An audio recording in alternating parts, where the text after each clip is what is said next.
I'm Tim, welcome to our channel and thanks for logging on. Today we're discussing the Cartier Ballon Bleu Chronograph XL. You can see the stainless steel automatic winding Cartier chronograph on our website, purchase it there, and if you enjoy these videos, please subscribe to our YouTube channel. You can also click on the card in the upper right hand corner of the screen at any time during this video to see our full listing for this watch with additional accessories included, high resolution images, and naturally full pricing details. Now you can see on my wrist 6 1/3 inches, 16 centimeters in circumference. There's an interesting dichotomy to this design. First, at 44 millimeters across the round of the case, not including crown guard and chronograph pushers, it is a very large watch. Now 44 millimeters is solidly in the league of the larger AP Offshores, Hublot Big Bangs and Big Bang Ferraris, and also the Rolex Deep Sea, also the Panerai Luminor. But unlike so many of those watches, this watch wears very compact because it's almost lugless. And that's the second part of the dichotomy. The lugs are barely there, so 44 millimeters across the round of the case. Nevertheless, the watch is a very compact 47 millimeters, so hardly taller across the wrist than it is wide. It's a very dramatic sort of contrast between lug and case. So the Ballon Bleu, true to its name, is almost like a sort of balloon or bulb or bubble. Now it's one of the stealthiest 15 millimeter thicknesses I've ever seen, because if you ask me to guess just by the impression of the watch and its height above the wrist, I would say it's somewhere between 12 and 13 and a half. The watch wears much thinner than the 14 millimeter thickness would suggest. That because it has a sort of inverted dome caseback that nestles into the wrist when it's strapped down, and an incredibly dramatic slope to the case flank, such that any sleeve, no matter how tight, can easily get a running start ramping up and over that curved case flank and dramatically domed sapphire. The fact that there is no hitch or hang up for a sleeve means that this watch wears as though it were only perhaps 11 millimeters thick, perfect for a dress ensemble. Now the watch has a wonderfully supple Cartier strap featuring black monotone stitch rectangular scale alligator leather. Now you can see how Cartier cleverly hinges this strap, so although it closes the flank to the side of the case, you can see there's no daylight showing through. It isn't pinned against the flank of the case, so you can pull it straight down. Even though this is a 44 millimeter watch, you can see how dramatically you can pull the strap down around the tight curve of a smaller wrist. That's great because a lot of times when you see this sort of close coupling of strap and case, the strap wants to flare out and it fights the curve of your wrist. Not so here.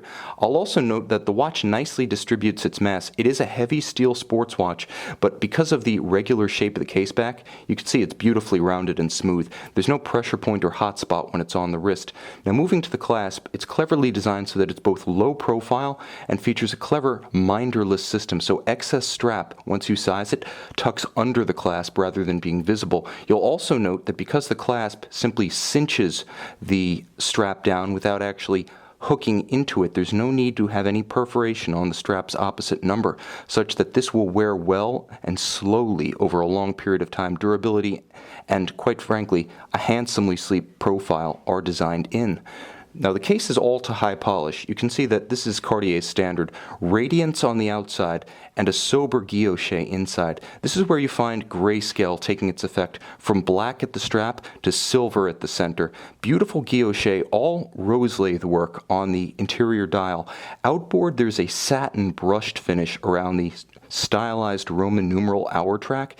And of course you can see in the Roman numeral V of 7 o'clock, the small Cartier secret signature. Now, the watch has many planes, many textures, many different surfaces that catch the light in different ways. So, although it looks like a mass of silver, like I said, the first impression is grayscale. You quickly notice the nuances, the calibrations of the individual dials, the different textures of guilloche and finish. You see things like the step to the date window, the subtle flare at 9 o'clock that accommodates it. You can see the hash marks of the sub-registers at 60, and the colorful accents of the cobalt blue hands, which really explode off the silver base of the dial. It's cleverly, thoughtfully, and, in my opinion, designed to a nuanced standard. In fact, the Ballon Bleu is very much along those lines, a nuanced design. Released in 2006, perhaps the greatest praise you can pay this design is that although it's a late model release from the last 10 years, nevertheless it looks like something that Louis Cartier would have designed in his lifetime, right down to the interesting knurled dome-style cabochon crown beneath a full-aspect crown shield. You can see that dramatic cabochon sapphire inset. Now, on the case back, you see that this watch is a beauty, but it also has brains. This is what Cartier calls the MC8101 33 joules automatic winding. It's actually a Jaeger-LeCoultre caliber 750 automatic chronograph. Now it has a 65-hour power reserve courtesy of twin mainspring barrels.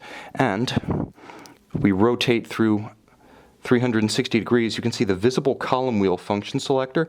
The watch also has a vertical clutch, such that when you start and stop the chronograph, it stops without stagger, starts without a jump, and always resets precisely to the index at 12. That's the benefit of a vertical clutch, but what the other benefit is that may not be immediately apparent is that you can run the chronograph continuously when you have a vertical clutch, because the meshing of the clutch creates no additional wear and tear, unlike a conventional lateral clutch system. So you have the heart of a JLC and the looks of a Cartier. That adds up. You can see this Cartier Ballon Bleu Chronograph XL in stainless steel, JLC movement with Cartier style, and purchase it on our website.